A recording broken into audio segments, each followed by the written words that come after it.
100 شہید کا ثواب تقسیم کر رہے ہیں، حالانکہ اس کا یہ لفظ یاد رکھنا، اس کا نام ہے سنن زوائد۔ کیا لفظ میں نے بولا؟ سنن زوائد، زائد کی جمع ہے، اور سنن زوائد کا مطلب ہوتا ہے آداب مستحب کے درجہ میں، کہ اگر کرے تو ثواب، نہ کرے تو گناہ نہیں ہے۔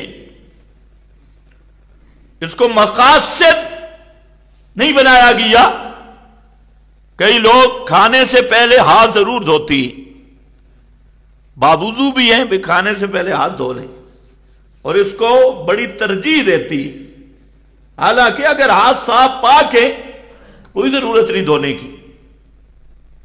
آپ صلی اللہ علیہ وسلم کھانے کے بعد لغوی وضو فرماتے، ہاتھ دھونا، کلی کرنا، یہ لغوی وضو ہے۔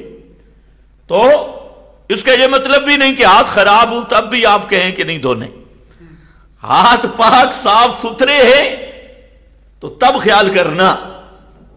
تو اس کو التزام سمجھنا، دھونے کو، اور ثواب سمجھنا، یہ طریقہ ٹھیک نہیں ہے۔ خیر، آ جاؤ، یہ سنن زوائد ہے۔ ہماری جو گفتگو ہے وہ یہ ہے سنت مقابل بدعت کے۔ ایک طرف سنت ہے اور اس کے مقابل بدعت ہے، یا اس کے مقابل رسم ہے۔ تو سنت کے مقابل بدعت کا مفہوم میں نے سمجھا دیا کہ بدعت اس عمل کو کہتی ہیں کہ جو نبی کریم صلی اللہ علیہ وسلم اور آپ کے صحابہ سے ثابت نہیں، اور اس کو دین سمجھا جائے، تدین اختیار کیا جائے، اور اسے ثواب اور نیکی سمجھ کے کیا جائے بطور دین کے حصہ کے، تو اس کا نام ہے بدعت۔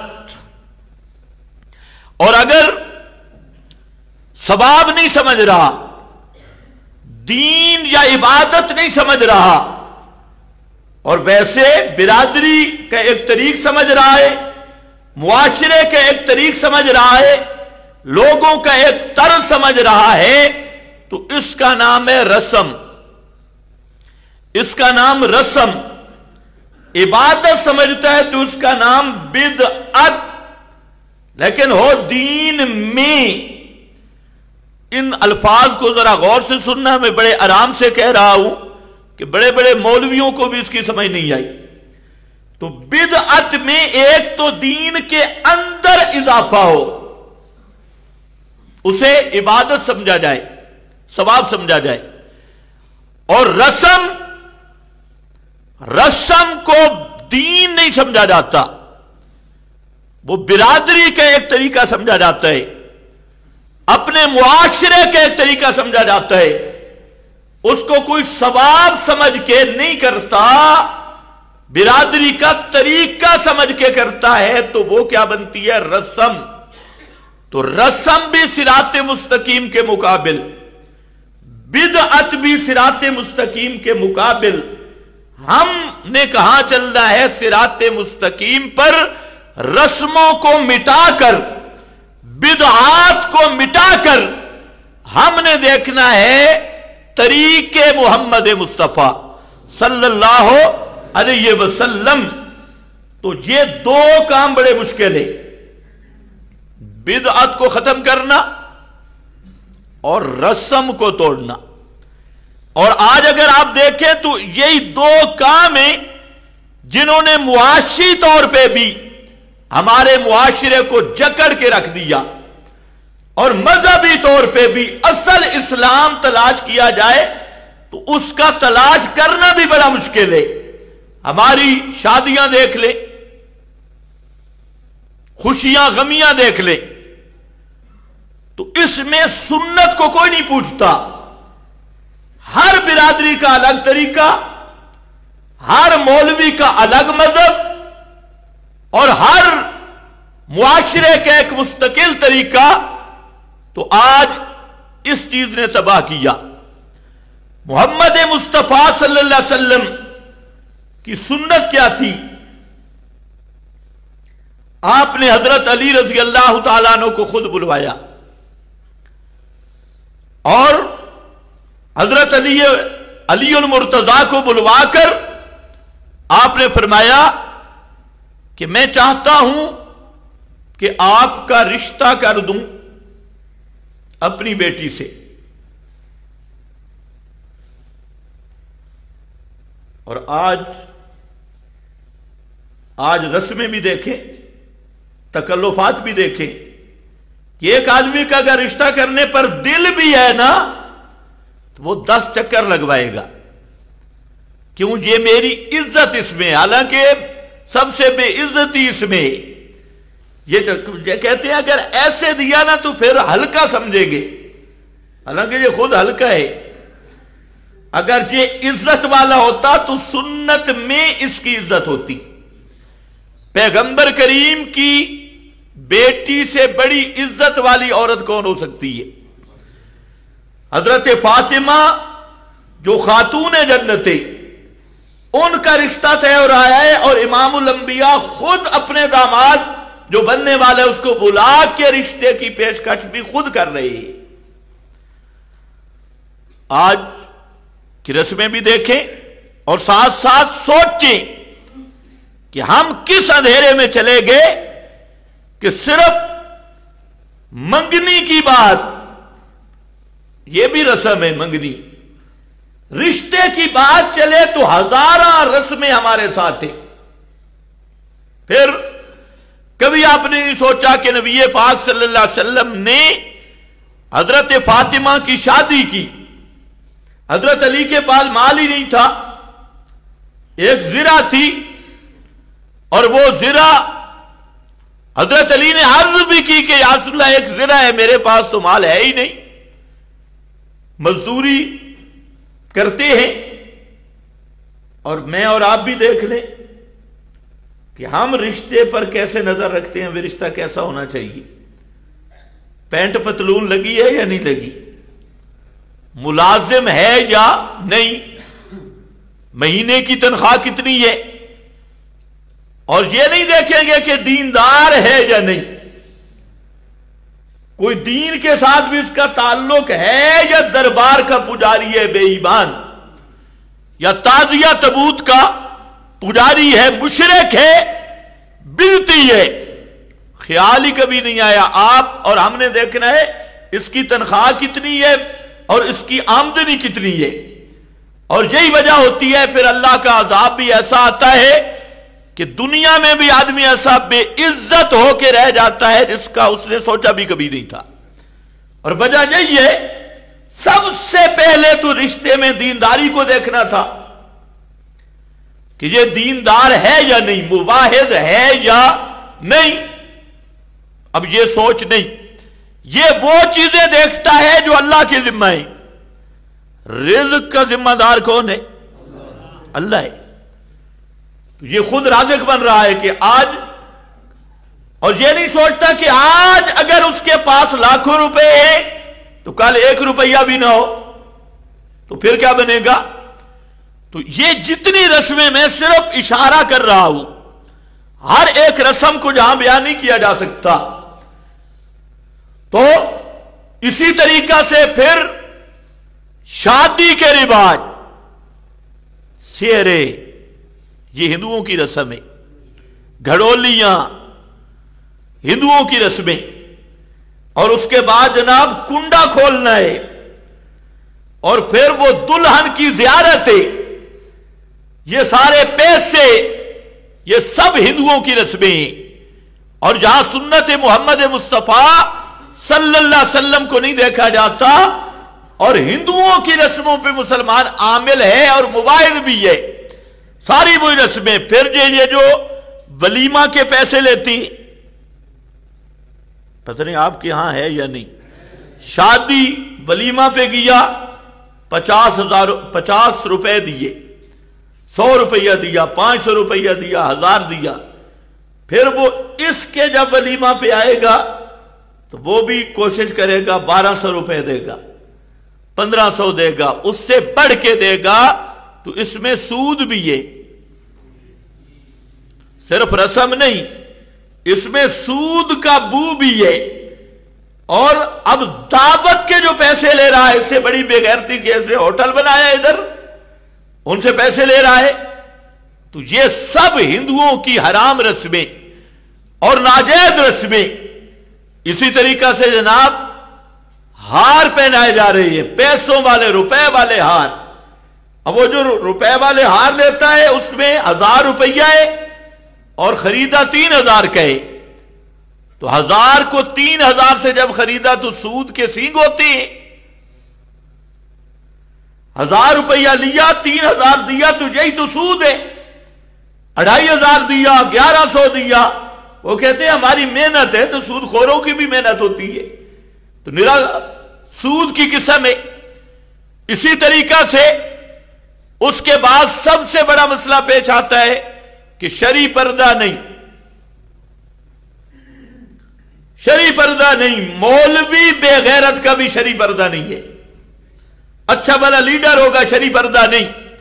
حالانکہ شرعی پردہ اس طرح فرض ہے جس طرح نماز فرض ہے، روزہ فرض ہے، اس طرح شرعی پردہ فرض ہے. لیکن شرعی پردہ بالکل معاشرے کہتے ہیں ناممکن ہے، ہو بھی نہیں سکتا. اچھے بھلے دیندار ہوں گے. اور شرعی پردہ کس سے؟ کزن سے بھی شرعی پردہ ہے، دیور سے بھی شرعی پردہ ہے، اور خالہ کے بیٹے سے بھی شرعی پردہ ہے، چچا کے بیٹا سے، اور خامند کے باپ کے علاوہ خامند کے بھائی سے، باپ سے نہیں بھائی سے، جس کو آپ دیور بولتی ہیں، اس سے. اب یہاں پر ایک تھوڑا سا سن لو کہ آپ صلی اللہ علیہ وسلم سے پوچھا گیا، یا رسول اللہ خامند کا بھائی اس سے بھی پردہ ہے؟ تعجب ہوا کہ خامند کا بھائی اس سے پردہ. تو آپ نے فرمایا الحن موت، جو خامند کا بھائی ہے یہ تو موت ہے، موت. اتنا محلے والوں سے پردہ نہیں، اتنا خامند کے بھائی سے پردہ ہے. اب اس کا کوئی تصور کرے گا؟ لیکن آپ کی یہ بات 100% تجربے میں دیکھ لو کہ سب سے بڑا نقصان ہی دیور دیتا ہے. محلے والوں کو تو موقع ہی نہیں ملتا، اور جو ایک ہی گھر میں رہ رہا ہے. تو اس لیے فرمایا کہ الحن موت، دیور خامند کا بھائی یہ موت ہے. باقیوں کی نسبت اس سے پردہ زیادہ سخت ہے اور زیادہ پردہ ہے. اب ذرا بولیں، ہم نے ان پہ عمل کیا؟ احکام پہ نہیں کیا تو کتنے گھر برباد ہوئے، کتنی بے حیائی ہوئی. آج اخباریں دیکھیں، اور جب لوگ مسئلہ پوچھنے آتی ہیں کہ یہ معاملہ ہو گیا، یہ معاملہ ہو گیا، جب شریعت کی حدود کو پامال کریں گے تو پھر اللہ کا عذاب بھی آئے گا. کتنے ایسے واقعات پیش آ گئے جہاں تو دیور کی باتیں، سسر اور بہو کے بدکاری کے واقعات، جس میں سسر اگر بہو کے ساتھ شہوت کے ساتھ ہاتھ بھی لگاتا ہے تو ہمیشہ کے لیے نکاح ختم. کوئی معمولی مسئلہ نہیں ہے، ہمیشہ کے لیے نکاح ختم. اور آج معاشرے میں کیا ہو رہا ہے؟ تو یہ ساری وہ چیزیں ہیں کہ ہم نے رسموں کو دیکھا. جی جو بیٹے کی بیوی ہے وہ سسر کی اس کو دبائے گی، مالش کرے گی، سر دبائے گی، فلاں. کیوں جی؟ یہ اس نے ساری خدمت کرنی ہے، اور پورے گھر کی دیور کی خدمت کرنی ہے اس نے. اور یہ وہ رسمیں ہیں، اگر ان رسموں سے نکلا جائے تو برادری میں ناک کاٹ جائے گا. اور اگر آپ پردہ کریں گے تو کیا کہ اچھا ہم پہ اعتبار نہیں ہے، ہم اتنے، آپ نے ہمیں بہت غلط سمجھا ہے. تو میرا سوال یہ ہے کہ ازواج مطہرات سے پاک کون ہے اور صحابہ سے پاک کون ہے؟ تو ازواج مطہرات باوجود ہے کہ احترام اور حرمت نکاح میں وہ امت کی مائیں، صحابہ کی مائیں، لیکن ان کے پردے کو بھی اللہ نے فرض قرار دے دیا.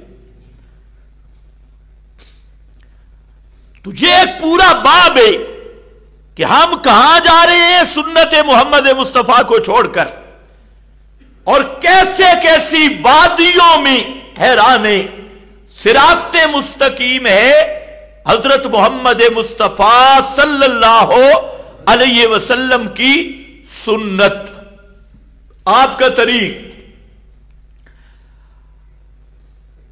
تو جہاں تین باتیں سمجھنی ہیں، دو تو میں نے سمجھا دی، ایک بدعت کس کو کہتی، دوسرا رسم کس کو کہتی، تیسری ایک چیز ہے مصلحت، جن کو علماء کہتے ہیں مصالح مرسلہ۔